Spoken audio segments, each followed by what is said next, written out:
What is up, guys, and welcome to another episode of the Nexus podcast.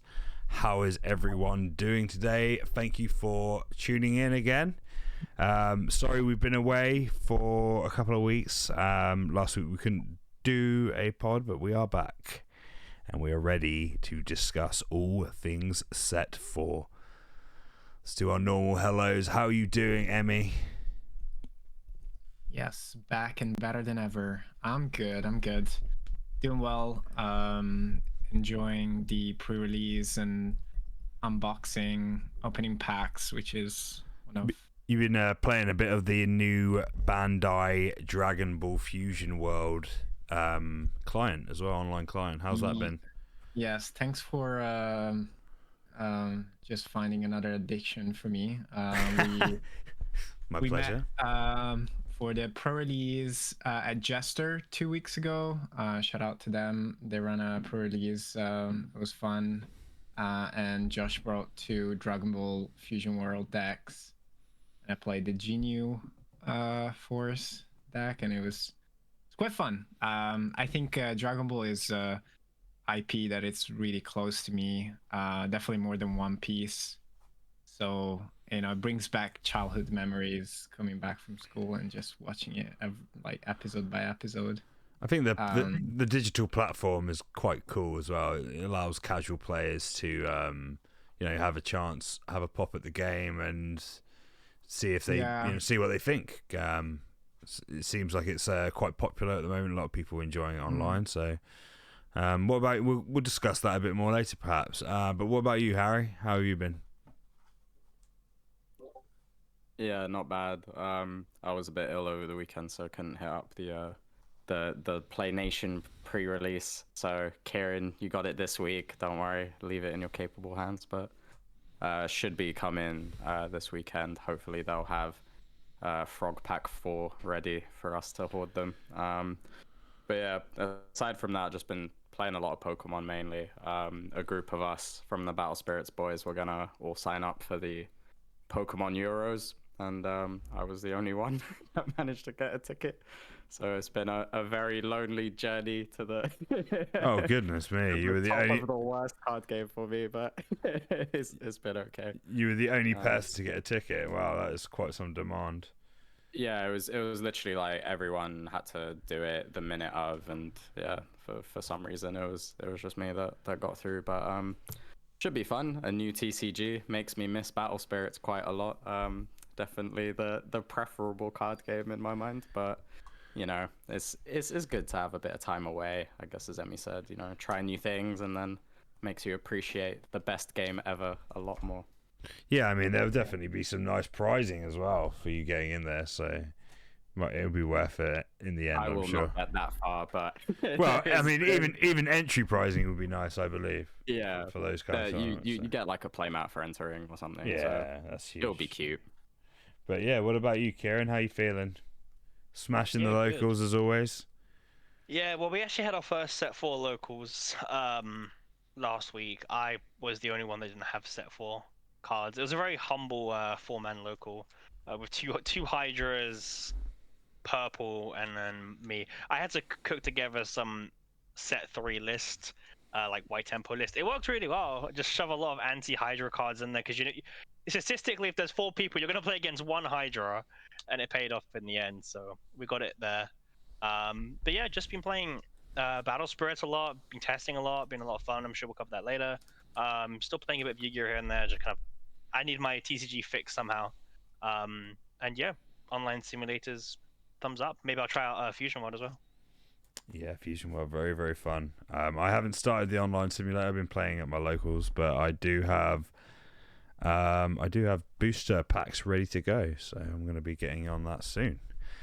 But yeah, I copied Caleb's list. Shout out to him, because apparently he's not done, just bullying people in TCGs. He's winning every single Dragon Ball pre-release event he's going to, and posting on X about it. So I just stole his brawler list. Yeah, Broly's the big man for the job at the moment. But yeah, enough on Dragon Ball. Let's get to the real nitty gritty of Set 4 launch. So pre-releases have been happening over the past few weeks.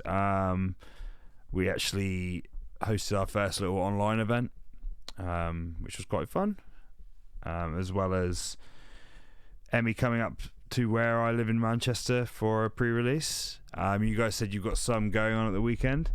What's everyone's thoughts so far on the pre-release events, like the prizing and the people you've played with and stuff in the events? Has it been interesting? Maybe I'll start. Yeah, no problem. We did like two. The first thing that comes to mind is the winner. That's one card. Yeah. We had a funny moment where we thought there wasn't any winner card, and we just picked up randomly, and then we found out that it's texturized, but it's like you cannot tell unless you Is there not like a winner stamp on it? No, nothing. It's just etched the same design, and it's very, very. The etched is red as well, so you can't really see it at all. At our pre-release in Jesters, I believe the winner was given out to the wrong player. Just as got it. Carlo got one. Congrats, Carlo. Yeah. But to give you an idea, the one on the right is the winner one. The one on the left is the normal. Like there's no. Yeah, you're not gonna tell. There's no discerning difference at all, really. And That's even the people in the shop were like, there isn't any winner card. But we did correct them. So I think the winner, which was Russell, I think he will be getting a winner card at some point from them. So that's a shame. There's not much difference, I think. But no. The pre-release stamped card. So every single, as far as I understand, every single card in the set comes with the pre-release stamp. No, it's just uncommons and rares, as well as the cards that have the collab print. So there is there's some commons in there, but yes, it's pretty much uncommons and rares and all of the collab print standard cards, not the extra rare ones. But yeah, I mean, it's kind of like.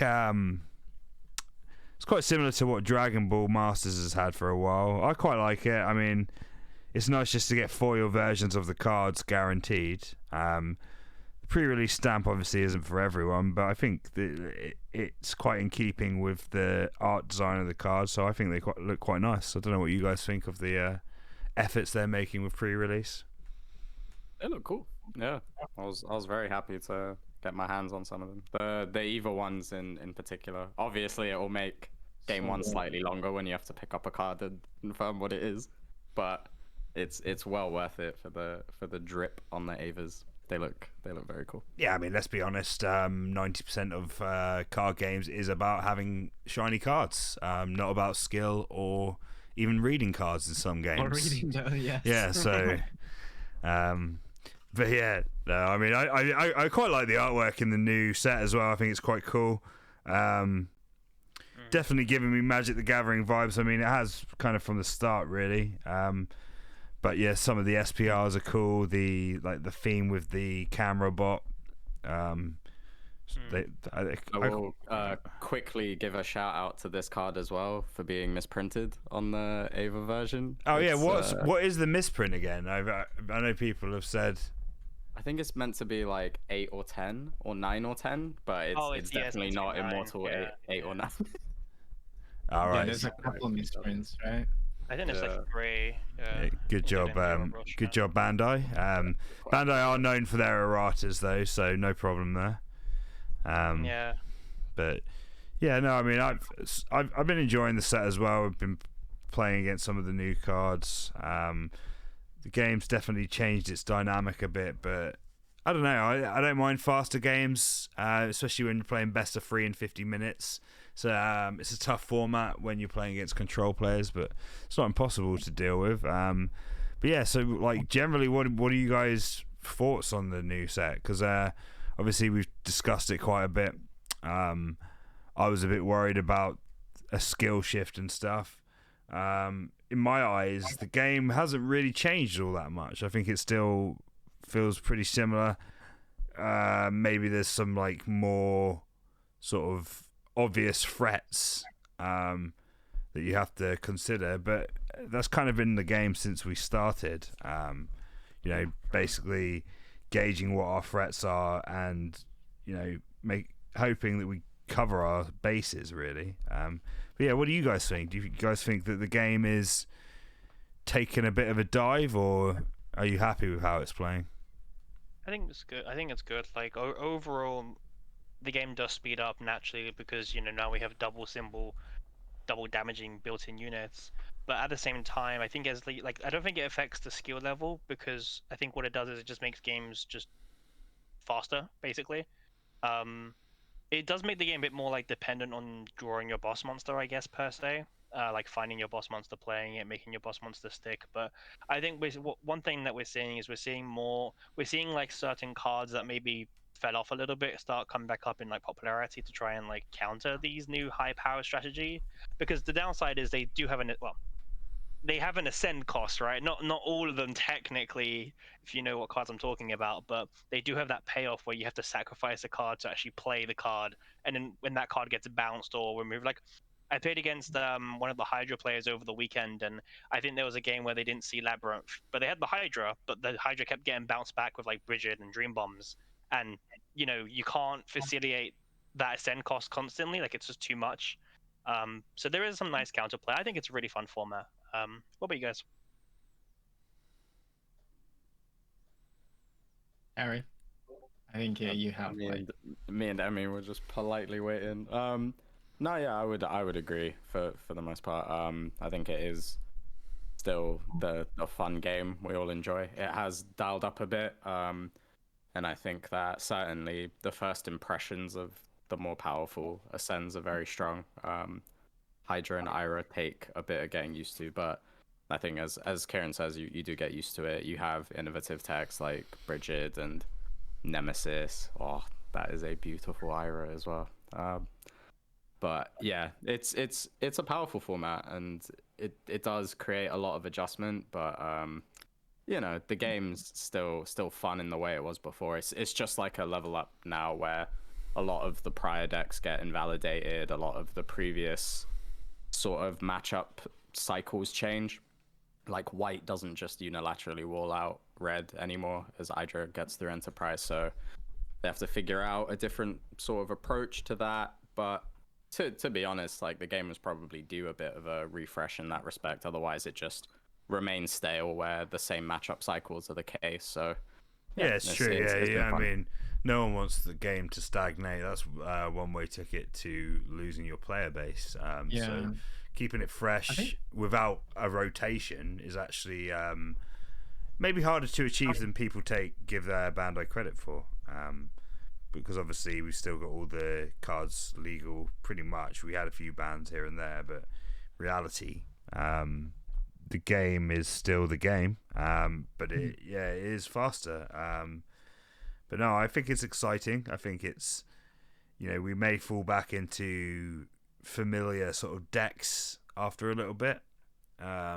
Obviously with the double symbols added on top. But yeah, no, I like some of the lower tech cards as well. There's all the talk about the double symbols, but I think they've added a lot of cards between the 3 and 5 cost range that are really, really powerful and can change the tempo of the game. Like, for example, I know I've gone on about her a lot, but the lovely Pollen, she, being able to play her and play a Nexus for free on turn 1, if you go second, that's incredibly powerful, and can put you way ahead in the Hydra strategy, for example. That can potentially give you a turn free Hydra. So yeah, just lots of cool new avenues. They're kind of breaking down the walls a bit and making it a bit more, maybe not so much more interactive, but more lines of play and more ways to to increase your tempo speed. So yeah, I think it's good for all types of players as well. I don't know what you guys think. Like I think control, mid range, and aggro all have a place in this meta. What are you saying about that, Emmy?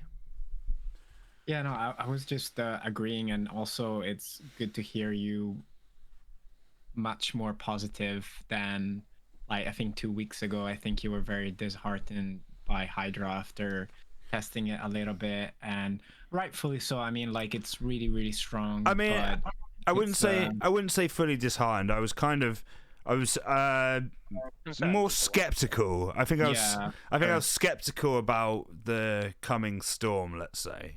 Yeah, But no, no, it's fair I enough, mean, but I think it's a good sign, as you said, that the game is evolving, and it's, challenging the players on multiple levels, not just, how you play the game, but how you deck build, how you use your side going into, competitive scene.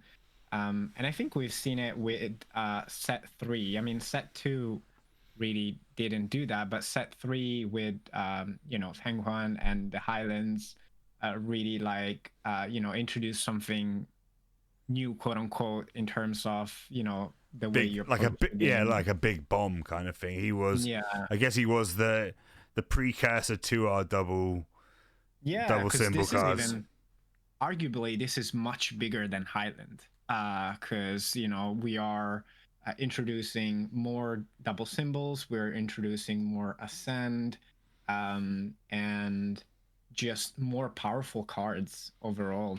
Well, yeah, I mean, shout out to Danilo. We were talking to him. I think was it the Pro Tour, second Pro Tour, Mm, and he was saying, we talked about Highlands at the time. There was a bit of controversy around how powerful that card was, and he basically said, I've seen the cards in set 4. I'm not worried about that card. You guys mm, just wait and see. And I kind of think he's right. That's kind of an afterthought now. All that stuff with how strong the double symbols are.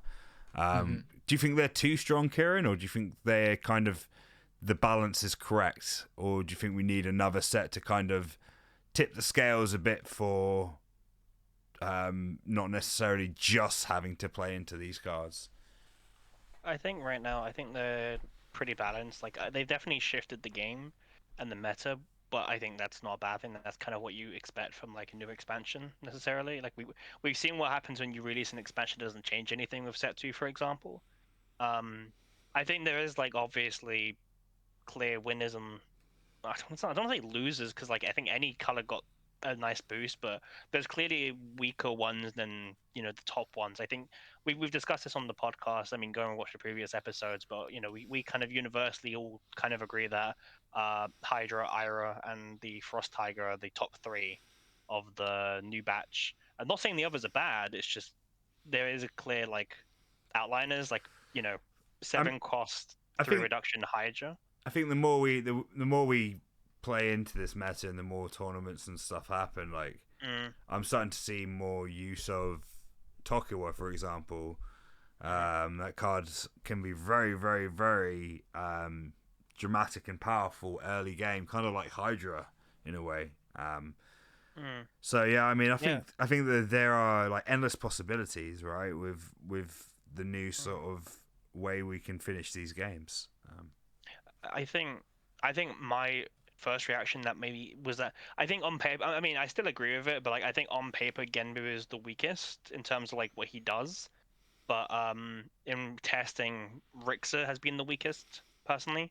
It's just been very hard to actually make like a Rixa deck. I don't know if any of you guys have tried making Rixa, Nightling, Shadow work, but I haven't had much success. Yeah, I'd probably agree. I think that like in context, Genbu is stronger just because you have a semi-unblockable like most decks aren't playing vanillas really these days, so that's good enough. Although in a meta sense, red does just clap it. But if you dodge red all day, then yellow's chilling. Like it's still doing really well against the other matchups. While Ricks are costing 9 is so difficult. Like the Nightlings and Shadows are all low to the ground, low cost. Like you can riz it over a Beldegor, but is there really much point to it? It just feels like you have to do so much, and it doesn't really offer anything that Infernal King, Bacillus, or Maduke don't already do in terms of those lanes. So I do like Rixer, and the fact that it's the cheapest X rare is definitely appealing at the moment. But yeah, not quite managed to make it work just yet. So what about new Nexuses, guys? Because there's a vast array of Nexuses across all the colors. Obviously we're getting like less colors, less cards within each color now because of the card pool's bigger and bigger per set. But yeah, just an example. I really like Sacred Totem Pulse. I think that's quite a strong sort of. It's a green Nexus, but obviously it can be used generically, and goes with the Ascend, and stuff like that. Decent Nexus. What other Nexus do you guys think are good? I mean, obviously Labyrinth's really good because that's also generic for Ascend cards. Would you necessarily use it in any other color? And that goes to anyone that wants to take the answer. Yeah, I think the answer there is yes, if you just want to make a Ascend kind of deck, specifically for Labyrinth. Totem Pole is just, that card is insane, man. I think that card is just slightly overtuned. For a free cost as well. Yeah, it's not, broken or anything, but it's really good. And it can put you like in a really difficult spot if you're playing against it. I think in terms of other Nexuses, I've been playing Wide Control quite a bit, and yeah, I chuck in the new Nexuses in the tempo as well, in the white tempo, and it's just... Which Nexuses are they? The Permafrost Palace. What does that do? So on level 1, it says draw a card when your opponent uses one of their effect to draw a card, but it's during your turn. So that's just, Star Blast draw trigger. I can't even think about anything else, like Warden. Who plays Warden? I think that makes them draw, or maybe I'm getting mixed up. But level 1 is just a bit tricky. Level 2, doing your attack step. When one of your Android or Ice Princess Spirit is destroyed, selects one of your opponent's spirit and return it to there. And that is quite good. It's basically like steel leaves kind of thing. Similar. Yeah, but it's still only on your attack step. So yeah, still leaves is still better. For many reasons. And the Frozen Waterfall is the other white one. All your spirits that cost 6 or more gain 2,000 PPs at level 1. Level 2, when a battle with one of your spirit with Ascent ends, you may pay 3 cores from this Nexus to refresh that spirit. So essentially it's a one-off. You need to leave 3 cores on the Nexus to get a level 2, and then you remove them, refresh, which at that point you just play regain, cost 1. Obviously you can't refresh attacking, but on that point that you just made, just play regain. When this set was being announced, especially in the Magic card department, people were saying that a lot of the cards were kind of watered down versions of what we already have. After testing and looking into the cards, would you guys agree with that sentiment? Harry? Depends. I mean, they've always been a bit like diminutive on the spells, and I think that people quite often complain about Battle Spirits being like too Nexus driven. So the fact that Labyrinth asides, there aren't really like groundbreaking Nexuses, I guess. Obviously, Sacred Totem Poles is very good, but it isn't like Labyrinth levels. And to be fair, like Blue needed its own archetype, needed a bit of a push. So the spells are quite interesting, I think. Like, yeah, Double Deadly is comparable to Deadly Balance, but it does something different. Raging Tide is comparable to Floodstream, but it does something different. I think White gets shagged a bit, but White already has Dream Bomb plus Avalanche. Like, it didn't really need much. White has a spell where it just can't take fatal damage. Is that right? I can't remember exactly. It's I think it's Blizzard Wall, right? It's like burst when you lose a life. Bounce a spirit with 1 symbol on it, and then its effect that you pay for is for the rest of the turn if a non-token spirit that costs 4 or less, like, it can't deal damage to you or something like that. It I can't kill you. have one More right here. specifically, so you Right, can so- still like Yeah. deal damage with it. You just can't kill them. But it's so. So Yeah. if you took 2 damage, I guess, and they had 2 left with that effect live, they wouldn't actually take any damage because the damage would be taken simultaneously. Is that right? How it would work? I think the damage is already taken, right? Yeah. So burst Yeah. when you lose life. It's I like one mean, of your opponent's for the spirits, rest of the and- turn, I mean, Yeah. yeah. Yeah. From All the magic's like quite meh overall, but I think we knew that. I think looking at it, it's what you said. They felt Yeah. like watered down versions, and some of them just do straight up. Yeah, the ones that have been good, and the ones that have been that we thought were pretty bad. I mean, like Double Dudley's been good. Raging Tides have been really good. Key to Intrusion is pretty cool as well. Like that's something new. It might not triumph over Exhaust Nexus in most yellow decks, but like it gives Clavis control a clear route to build around, gives Angels a bit more archetypal riz. So yeah, I don't think it needs to be like meta breaking spells. There are improvements that could have been made. I think Caleb mentioned when we were chatting off air that there's the 6-drop purple spell that's like main pop an Exhausted Spirit or something, and he was like that probably could have been a flash as well. Like it wouldn't be too strong paying 6 to assassinate something at flash. Like probably be fine in the current meta, but I feel like the only issue is that they sort of held back. I think Kieran mentioned this in a previous podcast. Like they held back in terms of making things restrictive to only affecting things with one symbol to really push the double symbol stuff, and it's like, come on, like we need some out to this stuff. Yeah, I mean I guess that's the positive about set 1 and stuff, is that it does affect those targets like Dream Bomb, etc. So at least we do have that. Going back to a point I made earlier, I really like some of the sort of mid range text there, 3 to 5 costs. Obviously I mentioned Pollen. I love Pollen. Couple of other cards that are quite cool. Squallow's quite cool for blue. The fact that he doesn't, if you have a Nexus down, he doesn't trigger the when summoned. That actually makes him very valuable.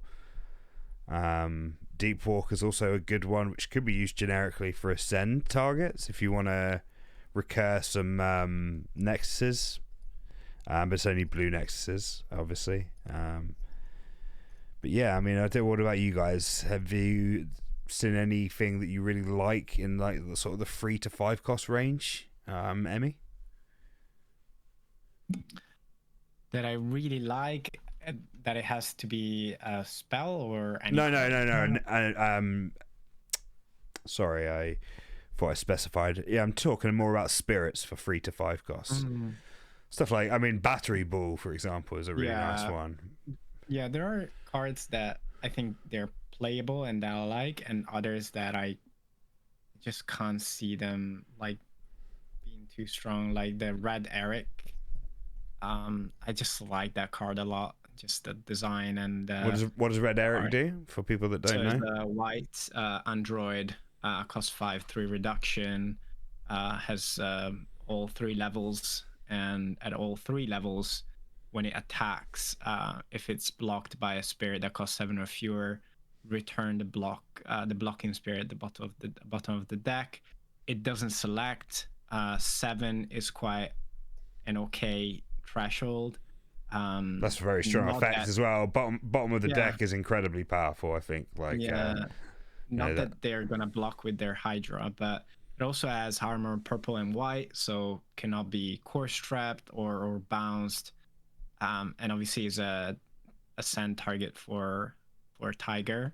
So I'm trying to make that card work, but it's just tough because like white control just wanna play 1 card a turn and like establish like a bit of a wall, but the deck I'm playing against are just too effective on removing stuff from the board. So if all you can do in 1 turn is just like play 1 guy. Again, like white, having armor, yes, it costs a lot, but it should stick. But will it though? Like, it's a 1 symbol. Ira is a card, so against red, it's, it feels really bad. It can feel really bad. Also, actually, speaking of, a red card, 5 cost. Probably my favorite card of the set, one of them at least, top 3, is the Horn General Tricera Warrior. Yeah, the 5 X-ray. Yeah. cost, 3 reduction. When he's exhausted, no, sorry, your exhausted spirit cannot be returned to your hand or decked by opponent effect. I don't know, it's just so cool. Another couple of like 3 to 5 costs that really caught my eye was the Luciferium X-Rare. Is it Luciferium? I'm not. Lucerium. Of course. Lucerium. Yeah, Lucerium. She's amazing, and Eat Me Cake seems pretty cool as well. It seems like a card that can be used for nice draws if you're ascending. Definitely a card that I'm gonna explore, I think. But yeah, what about you guys, Kieran? What you got? Any card in particular? Anything in purple maybe when you were testing Rixa that caught your eye? Purple was quite weird. I think They got the Gargoyle, don't they? Which is kind of an interesting card. It's... Gargoyle is alright. Borgia is really nice. Percival is really nice. You can do some pretty cool stuff with him. With the promo, the most recent, the TP3 promo, I forgot his name, Velium. You can do some really cool stuff with him. When summoned from the drop zone during your turn, pop an Exhausted Spirit, regardless of like cost or condition. So, pop those double symbols if they're exhausted. Sounds pretty good to me. Yeah, I mean, just the quality of the set overall is just really nice. I mean, yeah, we had a bit of a... it's still like half the set being vanillas and unusable cards, but the few usable cards, they do a lot to help, I think. All right, and what about you, Harry? Anything cheeky that you got your eyes on? Yeah, nothing too fancy. Just like some interesting cards that, like, I guess we were discussing with the spells doubling up on some things that are pre-existing, but that's not necessarily a bad thing. Like, you've got, I can't remember what it's called. Trhough or something. It doubles up on Matingol. It's just you can play it turn 1, pay the Soul Core ramp 1. Pretty good. There's a spell, Mistral Cores, sort of doubles up on multiple cores as well, except it's more consistent than multiple cores, because with multiple cores you need a spirit. Squallow, as you mentioned, is pretty cool. The Glide Rider thing, the yellow guy. Oh yeah, that's a great card. Yeah, that's also pretty cool. So yeah, there's a lot of cheeky stuff in here, but I'll be honest, in terms of like my favorite stuff going into this set, it's like the old 0 drops from, EX01 and Scorch Battlefield. It's like, I think it's a good opportunity to like go back and see what stuff has sort of been slept on or maybe just neglected a little bit. Like the 0 drop was so good, I think. Talking about sleeping on things, we didn't think about the promos as well. Obviously, we got the Forecast Frog, which is arguably one of the most deadly cards that's upcoming. But yeah, I mean, I guess that's a nice segue to move into discussing the frog-shaped, hydra-shaped elephant in the room. So it's a bit of a mouthful on our minutes props there. To Kieran for that.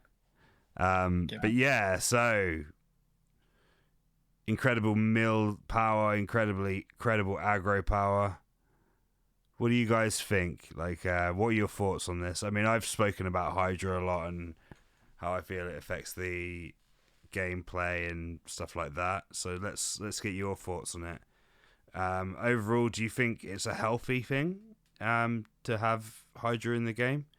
Because like when you tell people that don't play Battle Spirits its effect, they're just like, that sounds like the most unbalanced, toxic thing in the world. But obviously, as we know, there's ways around everything in Battle Spirits. So what do you think, Kieran? Do you think Hydra is a good thing and a good sort of benchmark for new sort of decks moving forward with the game? As a card, I think Hydra's a good card. Like I think it feels like what they kind of do is with like they want to get like in set 3 they released Gale to try and really give green a good shot, and it worked for like a very brief little bit, and then people started like it worked and then it fell off, and like okay, so people hyped it up. It didn't really work out. I wanted Grand Open with it. It kind of fell off. Emmy took it to PT with a hybrid kind of list, refined it. It worked, and then it kind of fell off. But it seems like I would say Hydra's a lot more here to stay. Like they want to give the newish color their chance to shine in the meta, and they've given it a ridiculously overtuned card. But my too long not gonna rant kind of summary is I think Hydra as a deck is completely fine. The frog is what makes it a bit more like unfair, I guess you could say. Is my personal opinion on it. So Hydra fine, but a bit risky. Frog, don't like it. Frog's kind of got vibes of old Axe Biter. It just feels like ahead of its time. It's a bit. I mean, I know the game. I know the game's sped up a bit, but they don't need multiple frogs to speed up the mill. What do you think, Harry? I know. Oh, go on, I'm just Kieran. gonna rant 1 second, but like, what they, they're dropping these pre-season events a month after, and then like they lock behind such a very crucial card behind a tournament pack promo thing, where some very stores are having typical of distribution Bandai. issue. Yeah, and like Battle Spirits is the only game, and correct me if I'm wrong, where like our tournament packs on Ultas. If I'm correct, One Piece and Dragon. I don't know if Dragon Ball was, but I believe the other games. Nah, had tournament packs Dragon on Ball those. Masters is the same. You actually get unique cards within the pack. So they're kind of taken, actually, with the pre-release as well, the way they've done it is kind of mirroring the Masters sort of way of things. Instead of taking the alt art route. I know some stores are having trouble getting in the TPO4 stuff in, so it is a little bit alarming in the sense that like it's going to be legal for Wolverhampton, and I guess it's just who can ever find the promos. Yeah, unless you just that's the thing. Just make a proxy, force your opponent to accept it. I'm just kidding. I think the real issue is just we've seen how milling is actually so strong, and it just enables a very I don't like to use the word toxic, but toxic is fine in card games. Yeah, I mean, so. some people thrive on the toxic nature of their deck. Enoch. Some people love their opponents to suffer. It's just part of the deal that we've got with this.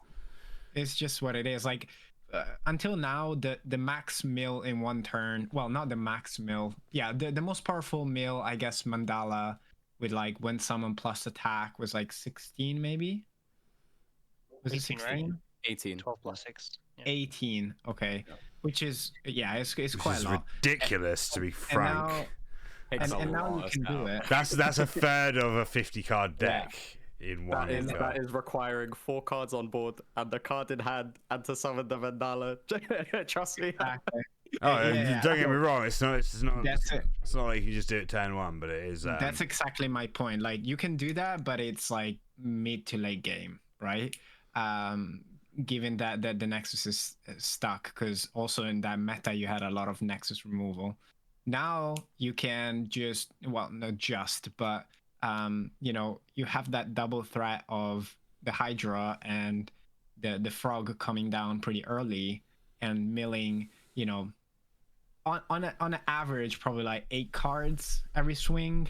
5 from the frog, and you can imagine they have the frog stacks as well, which is disgusting. So like 4 frogs, one swing, 20. I mean, that is actually ridiculous. Like, I can't think of any other way to explain how insane that is. I mean, it also. Do you think it warrants being that strong with how easy that is to set up? I mean, I'm gonna let everyone vent about the frog before I jump in and defend my froggy boy. Get all the hate out the way. I'll sneak in one more thing. Just a shout out to Trevi CCG, who recently has posted a video about milling cards. The cards that you get milled don't count. So go watch it. Essentially, his theory is don't care if you're getting card milled because, it doesn't change the outcome. So, just want to drive some of our viewers there and keep the discussion going, because I don't know where I land on that side of the argument. But Harry, defend your froggy Froggy little Yes. bastard. And don't get me wrong, I actually like the card. I don't think it's like a, oh my god, that needs to be banned. I think it's funny. I think it's it feels it feels pretty horrible when it's used on you. It's just like, oh my goodness. Mil 7, Mil 5. I don't like the card at all. Like it's a card I would rather not exist. Having said that, like it's not comparable to Axbiter. It's like blue is already resource deficient.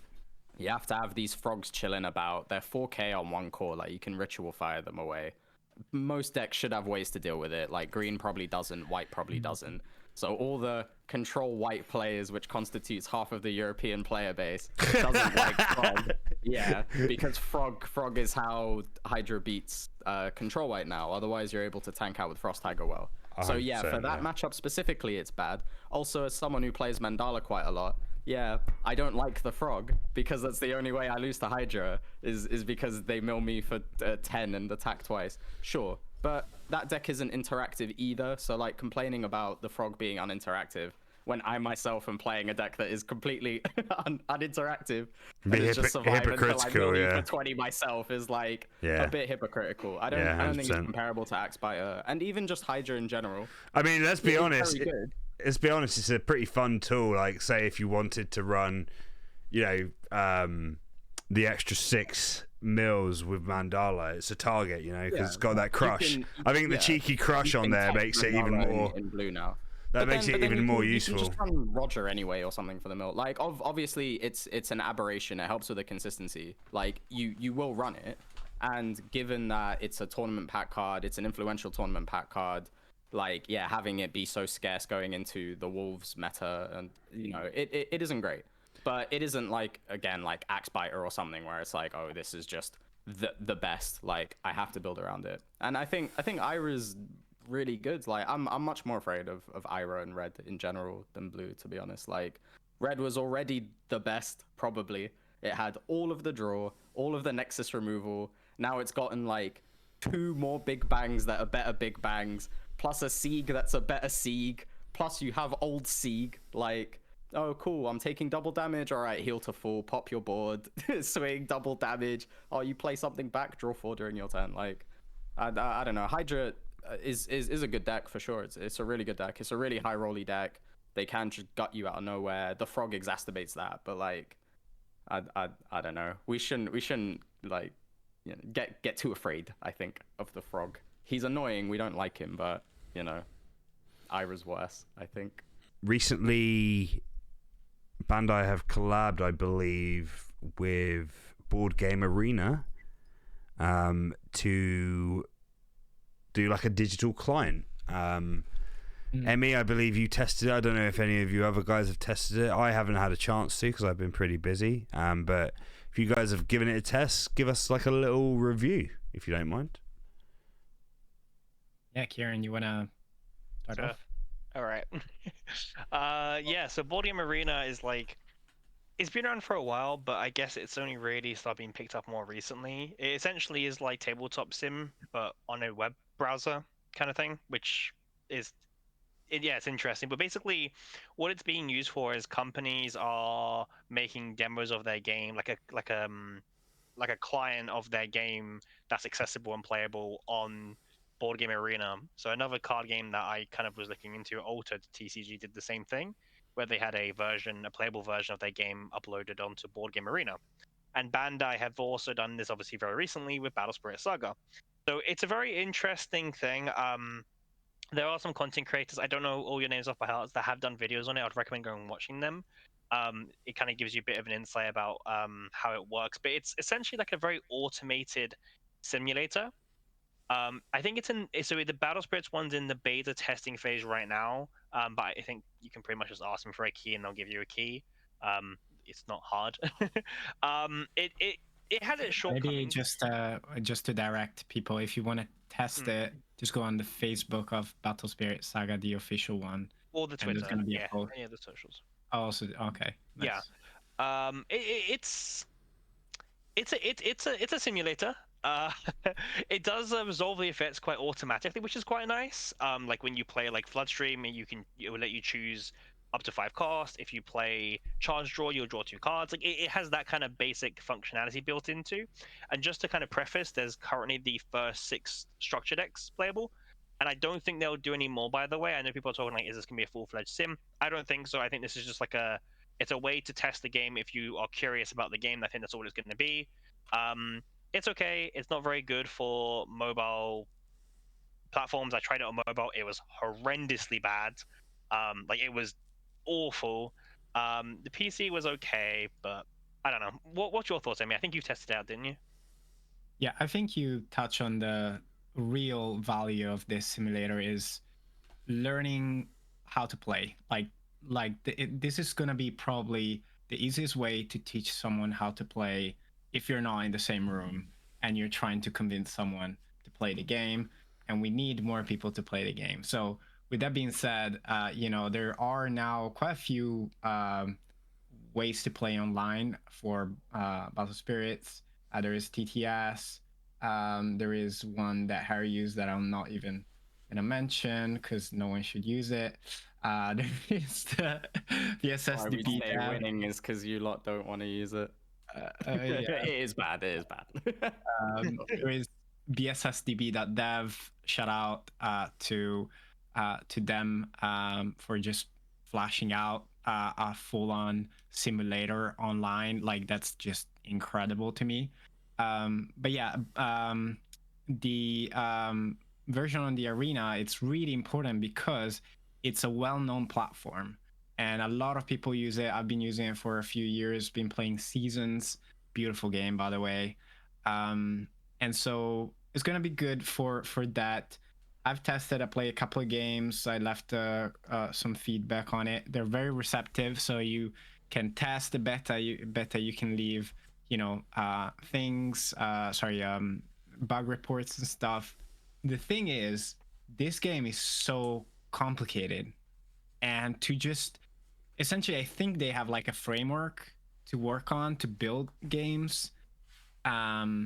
So long story short, I'm not sure they're gonna be able to just incrementally upgrade it and include all new cards and all new mechanics and do like things that you want to do in the real game. Yeah, it's a bit tricky to explain, but yeah, essentially Battlesphere is too complicated to have on a adapted simulator, but kudos to them for doing it. Again, great way to get people to try the game. So if you want, grab your key and maybe get some friends trying the game. I think Alright. kudos to them. So if anyone's played, I think if you played like Digimon or One Piece, those games. So what Bandai used to do for those games when they launched is they release an app on the Google Play or App Store where you could download and demo the game against like an AI. So that was like how they used to really promote their new games. I was a bit sad when Battle Spirits didn't get one. So I think this is like the equivalent for Battle Spirits. Those demos never get updated with new cards. Besides the Digimon one I think that got updated after like 2-3 years with like one new structure deck or something. So yeah, that's kind of what I think this is gonna be for. But it's okay. It has a place. It needs a bit of polishing, but good on Bandai for like actually doing something new or trying to. Yeah, no, I mean it's a positive step in the right direction, I think, and you can tell Bandai are trying to make sure this game has more longevity, and they're taking on feedback and trying to improve a lot. So much appreciation to Bandai for working on the game we love. They are releasing, like, they've announced more TCGs, which I'm a bit shocked about. But I guess let's see what happens. But yeah, so moving on, we're almost finishing here for the day. Pre-season Grand Open coming up very soon in Wolverhampton for us in the UK. Very excited to see all the boys and have a little party. And yeah, sure. We've talked about the pricing and stuff, so we don't need to go into all that. But yeah, how's practice going, guys? Have you managed to get many reps in? I've been practicing with pretty much Emmy and a few others as standard, just doing some webcam games. Haven't had as much practice as I've wanted to, although we were practicing with proxies for a few weeks before the set came out, so we have had time to discuss. But yeah, what about you guys? Are you practicing a lot in preparation? Maybe not so much, not like as much as you used to. How's it going? That's How my Director Terry. testing is going.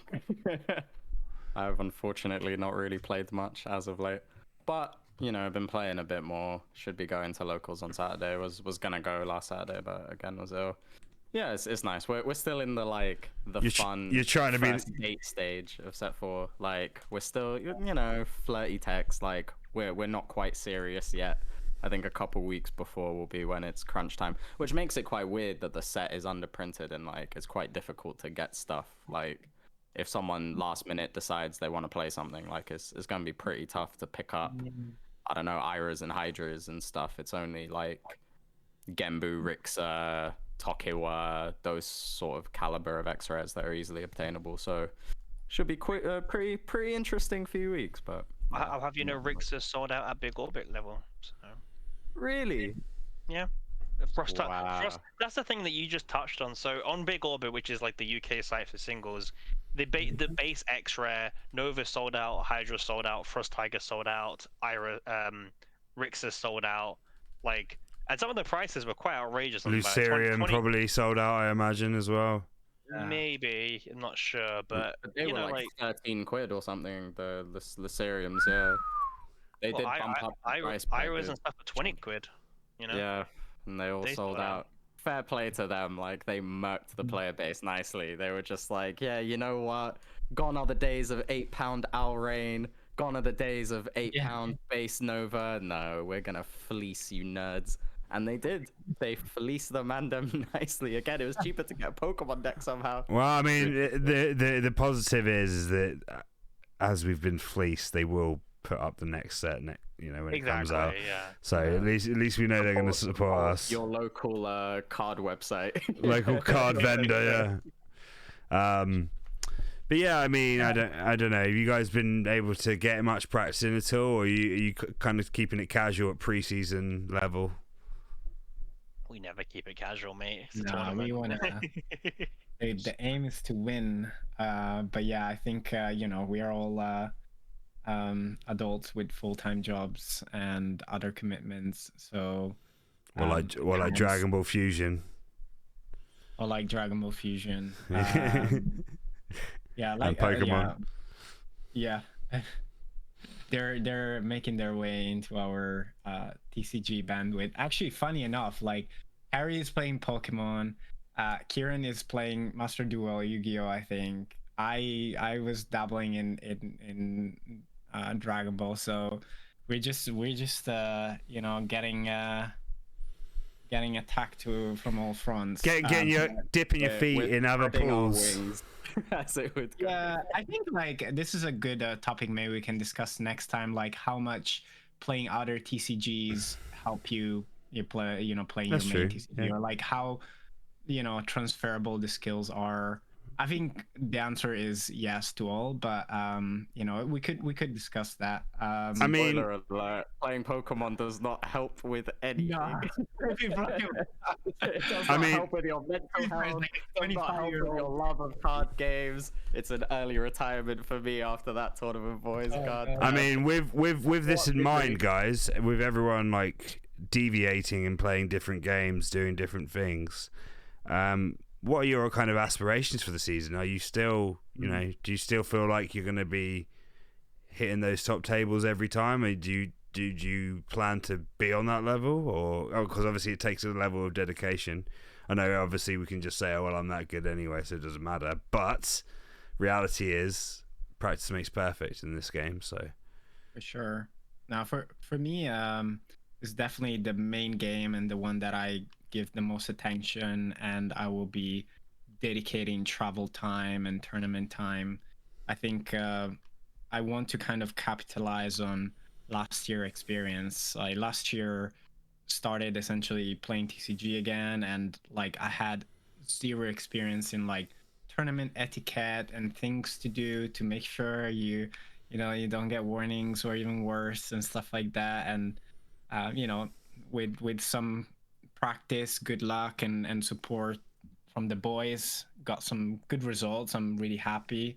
But this year I really want to yeah, aim higher, I think. So I'm definitely putting in the time, and I think maybe preseason is still have high expectations, but it's just so new that I'm also quite realistic on how it could turn out, because I'm half hoping that someone just turn up to the preseason with something that we haven't even figured out, which is just like the best thing about this game. I think. Yeah, I mean, I think that's definitely a possibility with the amount of various ways, win cons that have been added to the game, etc.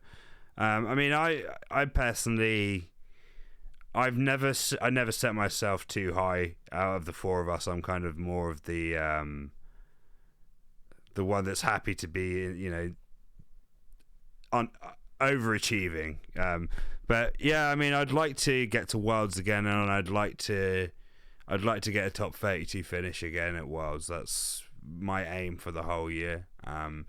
So that doesn't put too much pressure on me in regards to getting early qualification. However, I do plan to get top 32 at Wolves if I can, to then do the first Pro Tour.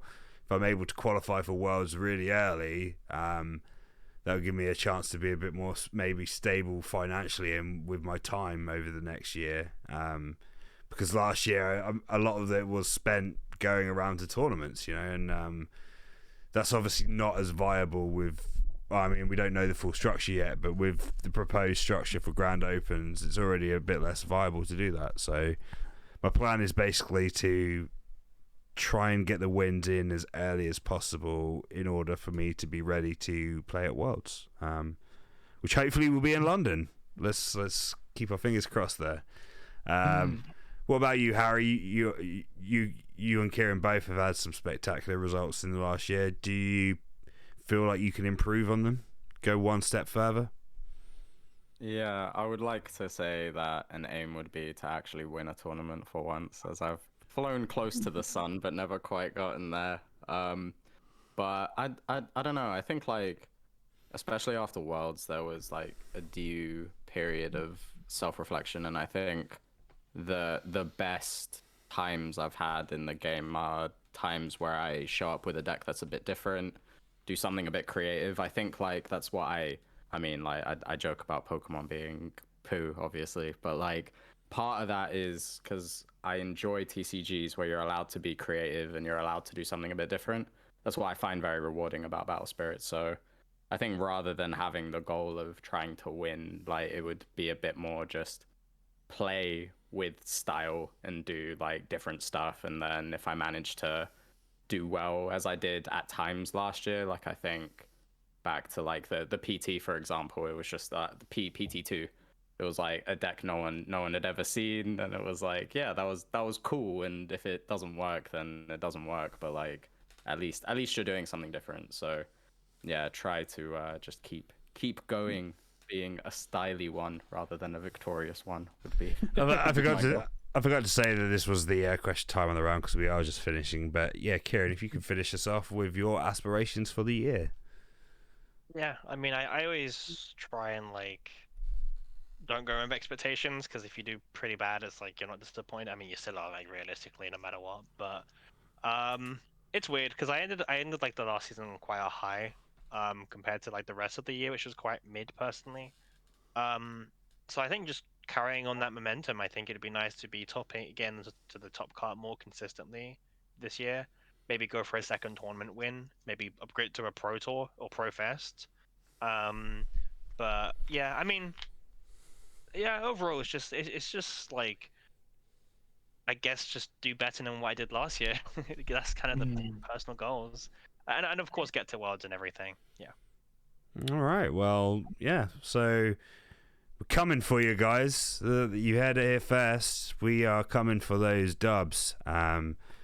Except for me, I'm coming to squeeze through if I can. But yeah, no, it's been a pleasure, guys, as always. Yeah, just one thing, Josh. Let's leave our viewers with little anticipation that we are in talks with the Absolute BSS podcast to That is true. organize things. So thanks to everyone for watching, and all the comments every time helps a lot. And someone recently commented on the last video, like, when is the next one coming out, which is definitely getting us fired up to do more. Yeah. So Yeah, like I Yep. said, sorry, last week was on me, guys. I wasn't able to film a episode, but obviously I rectified that this week, and we will be back next week for another one. So, but yeah, no, it's been a real pleasure as always, guys. We truly do love this game. We're halfway through the second season already. It feels like it's going a lot quicker this time, weirdly. And yeah, so 5 more episodes of season 2. We got some more exciting things to come. A few more tier lists, I imagine. We're probably overdue a guest as well, so maybe next week we can consider getting a guest in. Not sure who, but we'll try and find someone for you to add a bit of flavour to the pod. Frog. We'll invite the frog itself. Someone dressed as the frog, yeah. Yeah. Yeah. but- Anyone got any shout outs before we go today? Shout out the boys. Oh, you, Josh, yeah. Up the boys, up the boys. All right. Shout out to you, Josh, for organizing online pre-release. That was sick. Oh yeah, actually, yeah. I'm doing another one this week, guys, on Monday. If anyone is interested, just I don't know, get in touch with me somehow. Leave a comment. There's a few spots left, so be cool to see you guys. But yeah, thanks again, and we will see you next time. Bye bye. See ya.